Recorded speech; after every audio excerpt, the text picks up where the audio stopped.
The conversion from elastic potential energy to kinetic energy happens when the string is fully wound around the wheelbase at the back of the race car and the pen is cocked so that it's ready to release.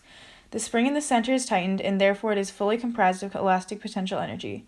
The energy is stored but not yet used. Once the pen is released, kinetic energy is being gained and elastic potential energy is being lost.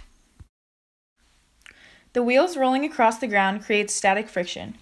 To reduce the force of friction, we used wheels that have a lot of traction, which made the race car move quicker and farther. The string being unwound from the back wheelbase creates a very small force of friction, but to reduce this force, we chose a very slick kind of paracord line so it releases smoothly and does not get stuck or release slowly. Through making the mousetrap snapping arm longer or shorter, the force, energy transferred, and power is manipulated. If you make the arm longer, it decreases the force because there is less tension. It increases the time it takes and the distance that it goes. So less force and more distance makes the same amount of work as a shorter arm, but it takes more time, so less power is created.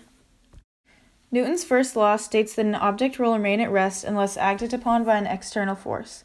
The external force, in this case, is the snapping arm being released.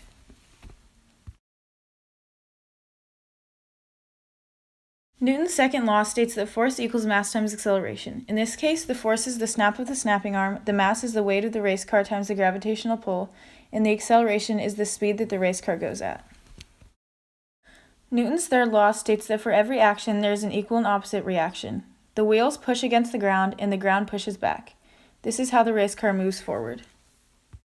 I have full potential energy as I am sitting on the chair, and it is converted to kinetic energy when I stand up and start walking.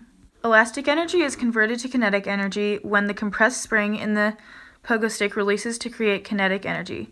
When I am at the top of my balance, I have full potential energy.